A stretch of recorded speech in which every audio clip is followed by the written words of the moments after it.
Thank you, Mankind Pharma. Thank you, Dr. Agarwal, for this warm introduction to all our speakers. It's less than 18 hours that the ESD has ended, and here we are in less than 24 hours discussing what were the highlights of the ESD. That's like breaking news, which occurs every evening on our TV news networks also. And patients keep on doing doctor shopping. And here we have 4 stars across India who are going to ask one question, and you're going to have multiple opinions on it. So I'll start off with you, Sujoy. Remission versus reversal of diabetes. Now, it's been 2 years since the direct study, and people in India talk about reversal or whether it's a remission. And so there was some data presented that the pancreatic morphology almost became normal. So can we call these patients in the direct cohort as being reversal or well-controlled diabetes? Good evening, and a big thank you to Mankind for having invited us onto this panel discussion, and good evening, Rajiv. I think you've asked a very, very difficult question because we honestly don't know. We'll actually have to wait. And a big congratulations to Roy Taylor and his group from Newcastle, because in the last couple of years, they've actually followed up the data of the direct study, wherein, if you look at people with diabetes, they have advised intensive dietary interventions and made people lose weight. Now, we know that one of the major challenges and the problems of diabetes is weight gain. And say, for example, whatever your baseline BMI was, once you're an adult, thereafter you put on weight, the first place that the weight goes to is perhaps the liver, and then to the other organs. And an individual who's genetically susceptible in such a scenario will develop diabetes. And there have been beautiful studies published in Diabetologia, which also show that not only in the liver, but also the pancreas also becomes bigger and there's more pancreatic fat as well.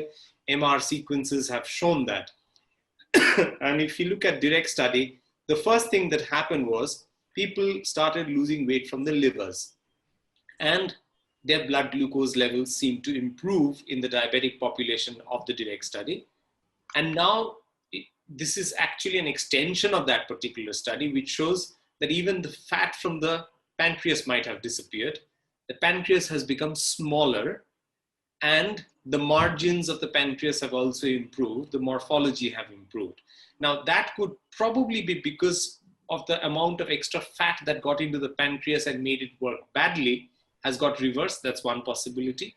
The other thing is, the body's insulin levels might have gone down, because the better your diabetes is controlled, your insulin sensitivity improves and your insulin secretion goes down. And that could well be because we know insulin is trophic for everything in terms of growth. So that itself might have made the pancreas not be as big as it was before. So that could be one other possibility. Now, when we talk about remission and reversal, these are very technical terms. Someone's blood glucose was high at some point of time.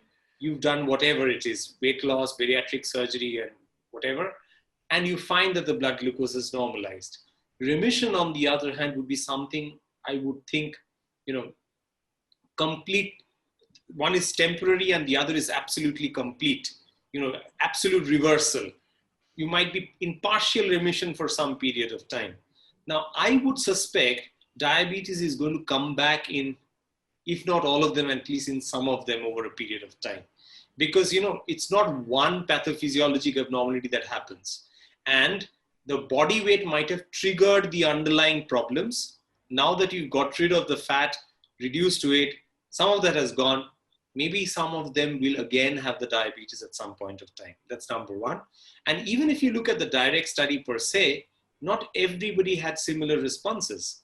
People responded differently, clearly telling you that you're dealing with a heterogeneous, complex disease and not, a single tick box kind of a disease. So I suspect it's going to come back, if not in all of them, at least in some of them over a period of time. Thank you so much, Sujay. Dr. Mittal, your comments on the pancreatic morphology getting better with weight loss? So I think the pancreatic morphology study is interesting, and I would leave it at that. I think the causality is hard to establish at this stage. but definitely it's an interesting finding because, first you have to show some kind of correlation, not just a finding, a correlation between pancreatic morphology and degree of hyperglycemia, severity of diabetes, duration of diabetes. No one has done those kind of detailed studies, although there are very interesting studies, but they're mostly cross-sectional and all. So I think this is a very interesting finding. I will just make a couple of points in this regard. Yes, quite clearly, and we all have patients like that in the real world. There are patients in the early stages of diabetes whose diabetes is clearly brought on by a bad lifestyle or just weight. And in such patients, if they are motivated enough to lose a substantial amount of weight, then the diabetes can go into remission. Whether it's temporary or permanent, I have no idea. But the truth is that I have patients who are 15 years, 12 years in remission. On the other hand, this is a small proportion of the patients that I see. So the first is that the challenge in weight management is always to maintain weight. The initial weight loss can be affected by various approaches, various techniques, but even following bariatric surgery, which is the most sort of radical way to lose weight, even there, the tendency for the weight to come back on exists. And in most weight management programs, as this expert group knows very well, you lose weight for the first 6 months, 1 year at the most, and it starts, then rising again. It's very hard to maintain. And 2 points here, taken from direct study itself. If you look at 1 year, 2 year data, both are very impressive. The 10 kilogram weight loss, 15 kilogram weight loss is like 75% or something remission, but between 1 and 2 years, there is a difference. There are greater number of people in remission at 1 year. Some of them, some proportion is already going back up by the time it's year 2.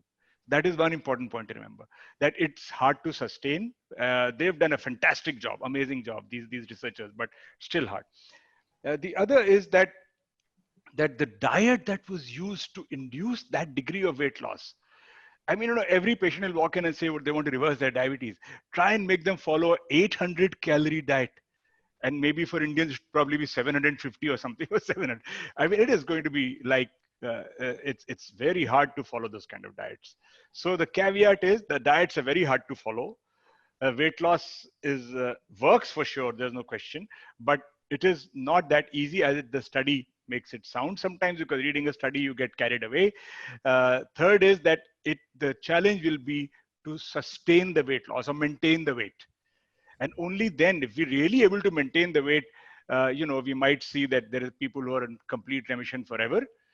There will be some weight gain, I suspect, but even if that can be kept within reasonable limits, probably our patients can go on very long. Again, before I close out, the important point will be that not all patients are the same. It's a complex disease with multiple pathophysiologies.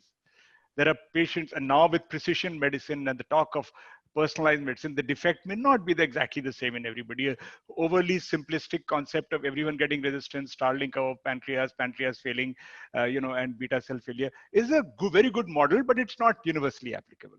So all those factors have to be kept in mind. Thank you so much, Dr. Mittal. Then we go to Dr. Joshi, whose weight has been maintained for more than 2 decades that I have known him.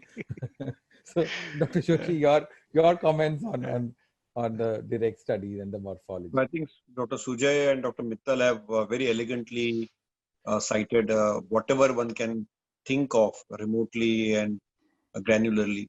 I have just to make just a little bit of dilation of what they have said. Remember, real world studies and real world is very different from RCT world. Remember, a large group of the direct group was a radiology MRI group, and they were very good at morphological mapping in vivo. But remember that some of these RCT evidences, as Dr. Mittal said, 700, 800 calorie diet is near impossible to be sustained, persistent, and over a period of, the largest trial in the lifestyle space has been the Look Ahead trial. And after almost 8 years, due to futility, NIH gave up because the control group caught up with the regular group. So remember that lifestyle works in early diabetes in the first 6 years. So if you have duration of diabetes is less, it works. Diabetes is a very heterogeneous, multi-clustered disease, as a lot of clusters have emerged. And drastic weight loss diets have always worked. So it's basically a simple caloric reduction. It is reorganization of pancreatic fat, liver fat being remodulated. And it is like a medical bariatric option. I think the good thing from it is that, surgeons were lost all their surgical skills. When we were medical students, vagotomy used to be done for peptic ulcer. And I think with the advent of H2 blockers and PPIs, I think the surgeons went out of business completely from that space. Suddenly they realized that they became bariatric surgeons. Bariatric surgery was not that attractive because morbid obesity is a challenge. So they decided to get into metabolic surgery and they started doing this remission of diabetes. So I think I congratulate the direct group. They have put endocrinologists back in focus and they have shown that lifestyle is as good as bariatric surgery. So from that standpoint, if you ask me, it is a very elegant piece of work which is reproducible, which is in the guidance now, ADASD guidance has put there, and it is doable. And it is done in an evidence-based fashion. Right now, you see there is quackery in India, and there are pseudoscientists, anecdotal evidence, and each person has his own diet. So all Babas to various other people, I don't want to cite here, but everybody has their own diet. So like we have some of them in Maharashtra, some of them in Bengal and Delhi. We all see this. So I think this is an evidence-based way for remitting diabetes and losing weight, and it is very good for short term. It is very difficult to maintain, but I think if we can design, and it gives us a motivation to design a pragmatic real-world evidence-based trial, multi-center, in an Indian population which is reasonably rebellious in many ways when it comes to lifestyle and is very proactive only based on situations. For example, if there is a motivation that in 2 or 3 months there is a wedding coming up, then they would love to do it. And therefore, in these situations, these are very good motivational tools. So I think I would take it in a positive way. And I think we have something on board. It at least tells me that, somebody who is eating 3,000 calories, at least I can tell them, at least make your diet half and it will work. And when you give that caveat of reversal, people tend to get conned into it. So this is not a con phenomenon. This is done by scientists. And therefore, I think it's a very good thing for endocrinologists, diabetologists, weight loss experts, all doctor community at large, because this space, surgeons try to invade it, and then quacks try to invade it. But I think it belongs to the medical physician bed, and I think that is where it belongs. So I think it's a very good thing, and we should put science, and the morphology makes it very attractive. See, the visual impact is very high. So Dr. Mittal is a fantastic photographer, and I think Sujay is a very good illustrator of education. So I think the right thing is that you have a tool to motivate patients. I see it from that point. And that's why the morphological expression of the beta cell changes, alpha cell changes, fat going out from fatty pancreas. You see, when you talk of fatty pancreas, fatty liver, patients get very excited and they tend to cooperate. So I think I see it from that standpoint. Thank you so much, sir. Dr. Sethi, your views on it? Well, a very simple thing that, as everybody said, it appears doable, but it is extremely difficult and hard to maintain.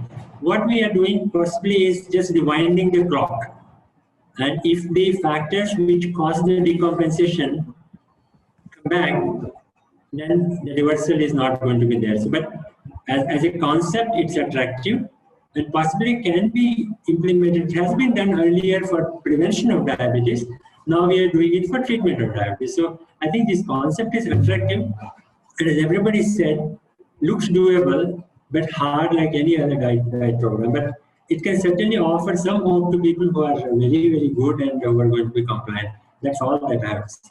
And the last point, which I would like people to comment actually, is that there's this whole thing about Indians not being really fat. And these studies will not apply to Indians. That is also coming. A lot of people are sending me, but Indians don't have obesity. I don't know, compared to the environment and work I worked in 20 years ago to now, I think most of the patients I see are clearly overweight or obese. And they would all benefit by weight loss. Any comments from others on that? I completely agree that I think we are thin fat Indians. Our body fat has huge composition of fat. It may not be cosmetically looking morbidly Yes, obese, yes, yes. but that doesn't qualify us not being, having adiposity within us. And I think that I completely, and I'm sure Sujay was, I'm sorry, I think I interrupted him. He had to make a comment. But I completely agree with you that, even someone like me has a lot of fat in my body, which is quite surprising for my BMI. So that's the whole thing which Dr. Yagnik has very illustrated in that thin fat Indian with Yadkin and Yudkin.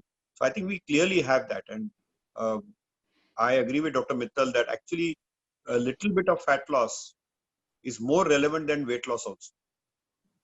I think we need to redefine the way we define obesity. Absolutely. That's the most important thing. These anthropometric parameters, whatever we use, whatever different cutoffs we use for Indians is not the way to actually assess obesity. Body compositions and body fat proportions will actually have to be measured before we say someone is fat or not fat. I was just before the program speaking to Rajiv that I now have a cohort of young women with polycystic ovarian disease, one group where you would actually define them as either overweight or obese, and another group of polycystic ovarian disease which you would not define as overweight and obese, and similar BMI women without PCOD. So essentially I'm talking about 4 groups of individual, and we've looked at their body fat, we've looked at their liver fat, we've looked at their insulin resistances.